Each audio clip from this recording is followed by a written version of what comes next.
What time is it? Is it that time of day again? Is it time for another Mornings with Minyard?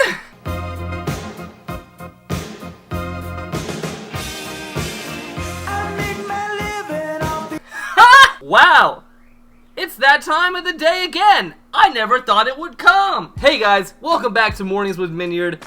We are a week in, and we still have a couple of ideas left, so we're gonna keep going, god dang it! Today I wanted to talk about a new YouTube video. It came out from one of my favorite YouTubers, SuperBunnyHop. Now, if you're not familiar with SuperBunnyHop, he is a person who talks about video games in a more essay kind of fashion, but he is a very well-informed, probably the most well-informed video game channel on the site, and that is because he actually gives a shit. Now, SuperBunnyHop has a background in journalism. He went to college for journalism and worked as a video game journalist for a couple of years before branching out to YouTube and doing his own thing. So he's carried some things with him. You know, he has it ingrained into his brain to fact check all the stories that he puts out, like you're supposed to do when reporting anything of the news.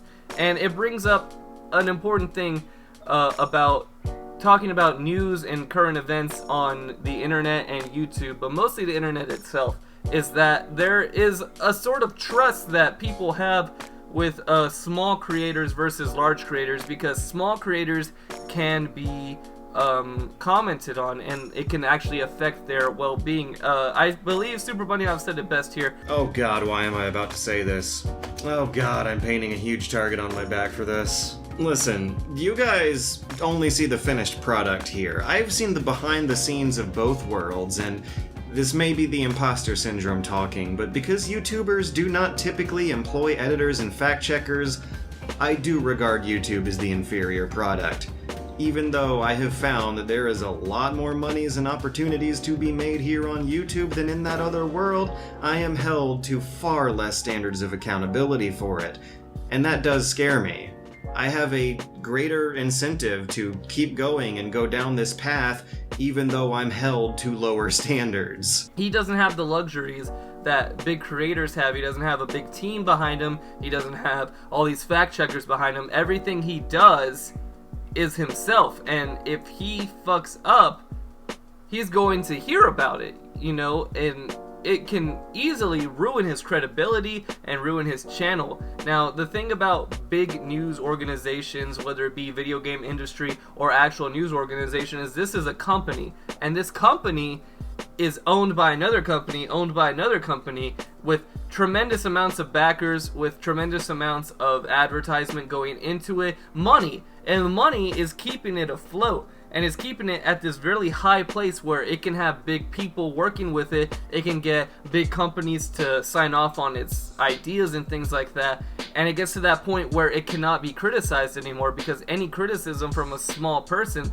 won't really hurt it. People talk shit about CNN, Fox, MSNBC all the time. It doesn't hurt them one bit. They're way too big to even be taken down by that. But when Philip DeFranco, when he puts out a Rush fucking video about these MAGA people and the Cherokee guy, and he gets information wrong because he didn't look it up before his actual show, bam, there's a video talking about how he's wrong. Bam, there's another video talking about how he's wrong. And it hurts his credentials, because these people on YouTube have just as much power as anyone else on YouTube. And if someone puts out a good fucking hit piece on you that's well made and well edited, it can easily ruin your life. That's how iDubbbz made his fucking empire on YouTube. That's how smaller YouTubers come out forward criticizing bigger YouTubers, and that's how the game works. And we're at this level where it's very important what you say, and in a way that makes you a little bit more credible, because now you have to give a shit. Now you have to pay attention. Philip DeFranco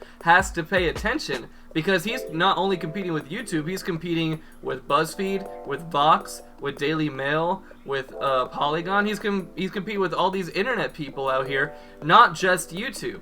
And I know competing with BuzzFeed and Vox is pretty shitty, but hey, even these internet-based smaller companies can be hurt by YouTube, as we've seen several different times. Now, they're still doing well, I would say, but they can definitely be hurt. If you don't think you can be hurt without credibility, just look at Drama Alert. The credibility of their own fucking dude for being a fucking idiot was enough to take care of their whole channel. So there's a little bit more of an honesty with a smaller creator, I do feel, because they can be criticized. Of course, that doesn't mean everything a small creator says on YouTube is true. It just means they haven't been criticized yet. But I think that's an interesting food for thought, and I just wanted to share that with you guys today. But hey, that's another Mornings with Minyard. Please leave a like, a comment, and a subscription will do me good.